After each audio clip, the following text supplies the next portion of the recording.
Olá, tudo bem? O sexto milagre de Jesus, a narrativa bíblica, ele está em Lucas, no Evangelho de Lucas, capítulo 5, os versos de 1 a 11.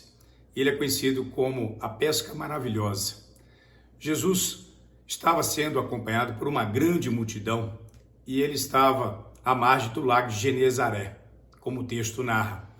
E diante da multidão que estava muito próxima a ele, e para facilitar o entendimento daquilo que ele estaria conversando com eles, ele chama um dos pescadores e pede o seu barco para que ele pudesse entrar e da margem as pessoas pudessem vê-lo e ouvi-lo com melhor qualidade. E assim fez. E Jesus ensinou a multidão.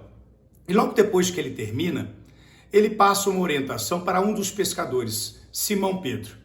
E ele fala para ele o seguinte: olha, agora você vai, pega o seu barco e vai mais adistante, na parte mais funda, lança a tua rede e pesca.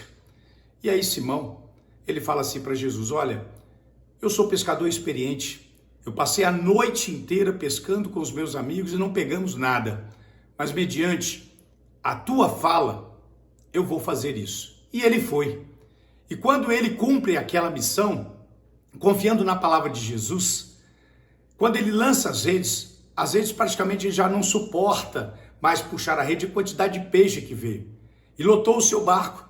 E diz o texto que ele teve que chamar os outros amigos para ir com outro barco. E também os dois barcos ficaram cheios. E aí eles presenciaram esse poderoso e grande milagre de Jesus. O que ele tem para nós nesse texto? Mais uma vez, Jesus está reafirmando para aqueles que estão próximos a ele, que ele queria direcionar também a visão do evangelho, que são os discípulos, que se tornariam os discípulos, mas para toda a multidão. Jesus tem autoridade sobre tudo, sobre todos. Nada no universo está acima da autoridade de Jesus. E ele demonstrou isso através da natureza, através do oceano, através dessa colheita de uma pesca marítima de maneira extraordinária. Somente um Deus poderia agir assim. Somente um Deus pode fazer isso. Somente Deus dá essa revelação para o ser humano para poder compreender o quanto que ele é. E Jesus fez isso para os discípulos. E quando eles retornam, Jesus então inaugura uma parte importantíssima do seu ministério na terra, que é o chamado. O chamado para que discípulos pudessem estar próximos a ele para seguir na jornada daqui para frente. Então ele chama Pedro, e chama outros pescadores que estavam com Pedro também e fala: olha, vem e segue-me. E sabe o que eles fizeram? Largaram tudo e foram seguir a Jesus.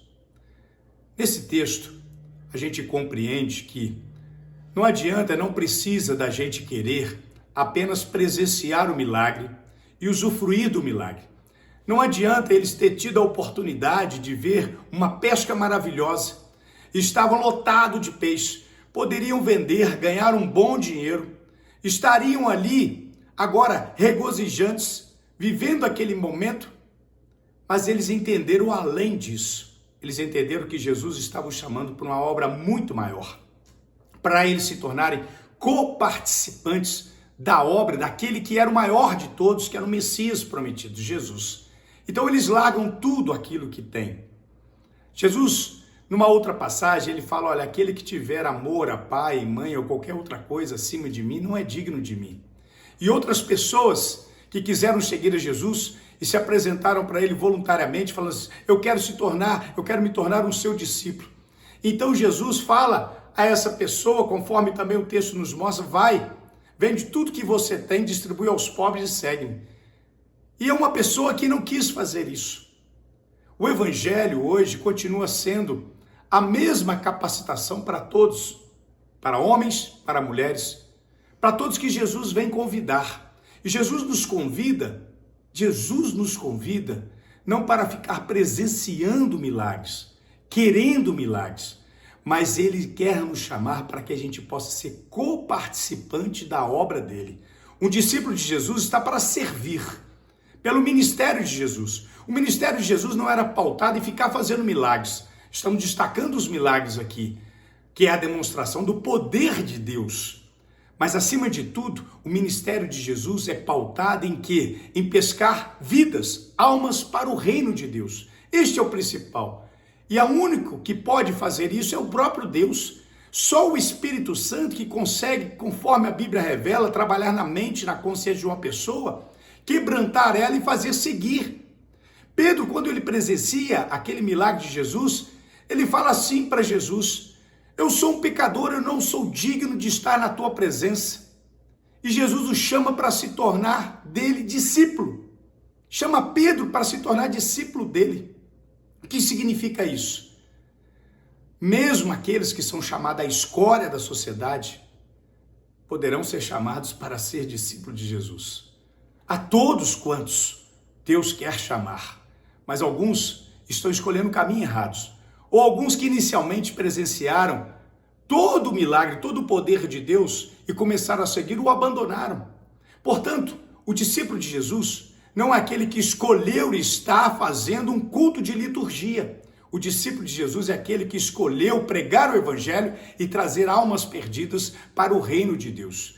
Se a sua conotação de vida, se a minha experiência de vida tem essa prioridade de ter o vínculo com Deus pela palavra dele, crer que Deus é possível fazer milagres, sim, hoje faz, mas acima de tudo que a maior prioridade que Deus quer para a minha vida e para a sua vida é comunicar o amor dele para as pessoas, quebrantar corações, tirá-las do inferno por causa do pecado e trazerem para a eternidade ao lado de Jesus por causa do arrependimento. Então há duas coisas que nos restam: não ficar correndo atrás de milagres, mas anunciar que o evangelho de Deus é o poder para salvar tudo aquilo que está perdido. E é isso que Jesus quer dar continuidade a essa obra. Esse milagre não é para ficar mostrando maravilhas, mas para mostrar que Jesus chama a todos para se tornar discípulo deles. Pedro era um pescador, pescava peixe. E agora Jesus fala para ele: vem, que eu quero te preparar para pescar vidas. Você pode ter qualquer profissão, eu tenho qualquer profissão, mas Deus quer capacitar-nos para uma única profissão: pescar vidas. Começando na sua casa, na minha casa, começando nos relacionamentos e pelo mundo afora. Que assim possa ser. É um grande e poderoso milagre, mas é Deus e continuará sendo Deus. Mas o maior milagre é nos tornarmos filhos de Deus. Esse sim tem o nosso nome escrito no livro da vida. Um forte abraço.